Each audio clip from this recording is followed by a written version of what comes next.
Hey Brett, it's Jason. I just want to look at that serve real quick with Deaton on the left and Roger on the right. And I will say this, I think his delivery is a lot more smooth in the beginning than it was 6 months ago. You kind of got the a little bit of that stutter, or that double pump out that he was doing in the very beginning, makes it much smoother. So it does look a lot better. There is one or two things that kind of stand out to me, and I'm going to point those out really quick. So we just see here the starting position looks good on the left and on the right with Roger and Deaton. And if you go from this position forward, we'll just kind of look at the little difference in the leg, but I think you're going more for a Sampras effect than a Federer effect from what I've seen. So if you kind of look at where Deaton is here and where Roger is, Deaton has a good shoulder turn, his hips are sideways, little different style with the feet, which is totally fine. His left arm is straight when he's tossing from the side, and it's pretty much, a pretty good copy of what Federer is doing here. I would say that Federer and Sampras show their back a little bit more to the net. So if you look at the orange arrow with Roger and the blue arrow with Deaton, you can see that Federer shows his back to the net a little bit more, and Sampras did that as well. He could probably show his back a little bit more to the net than he is right now.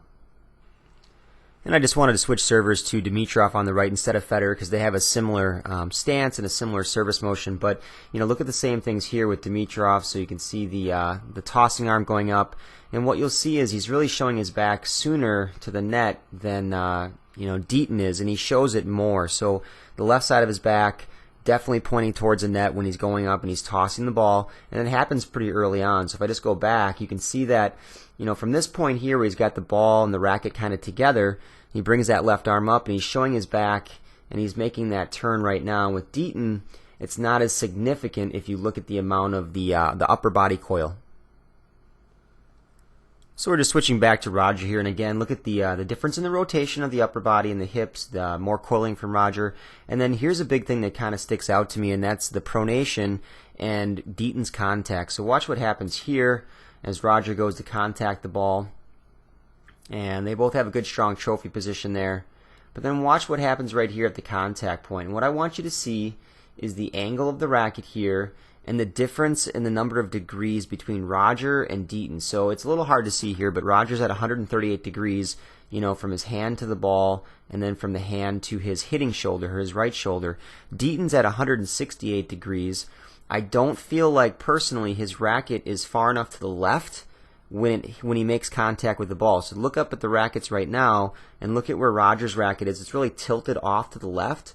And then look where Deaton's racket is. There's not nearly the severe tilt that Roger has, and that's because Deaton, when he finishes, is kind of bringing his elbow down, and you'll see that in a second. But I'm going to switch Roger out here and show you Dimitrov as well. So we switched over to Dimitrov, and you can see the angle. It's a little hard to see with the writing, but again, he's at 142 degrees, where Roger was at 138. So they're off from each other by about 4 degrees. And Deaton's over there at 168, which is significantly different from those guys. And what I basically want you to take from that is look at the position of Dimitrov's racket at contact. You can see his racket's a little bit more tilted off to the left at contact. Federer's is even more. And then his, look at the ball in his racket. The ball is more inside of his right hand than Deaton's ball is with his right hand. So it's more significant, and we're going to tie that into the pronation in a second. So look at how much more inside that ball is on Roger's hand than it is on Deaton's with the blue line. And then we're going to look at the pronation here. And what I want you to see is the difference in the pronation. Really look at Roger, how he's going to turn that racket out. Watch the racket path. And you can see how much more out to the side his racket is as he follows through. What Deaton does is he kind of gorilla arms it over the top here and kind of collapses that right arm just straight down with his elbow coming down. I know it's a little bit hard to see, but look at Roger's arm position, how he really pronates out when he hits. So again, just kind of watch Roger here on the right and watch that arm really go out and look at that big pronation. And part of that's how he sets it up with the racket. We talked about that just before, his racket angle.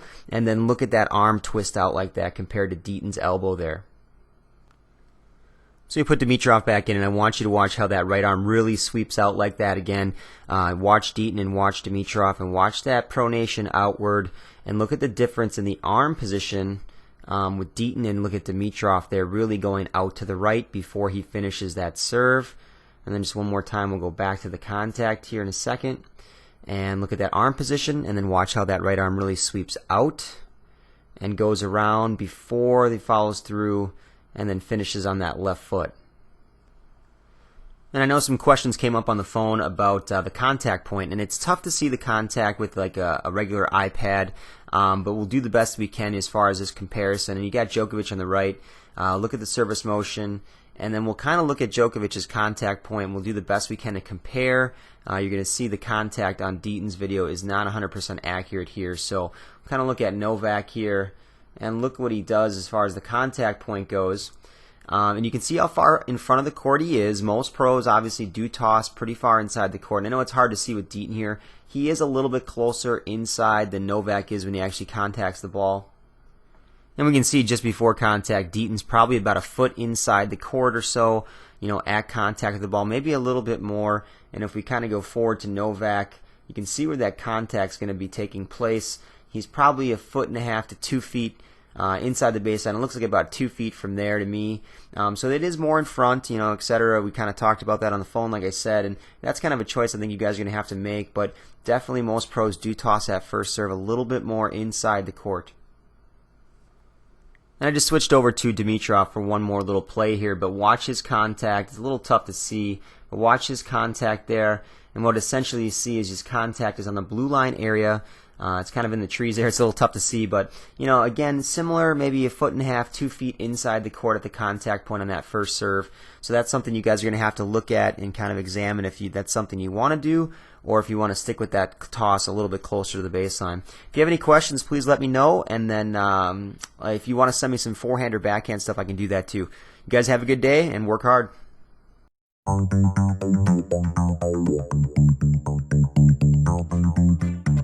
Thank you.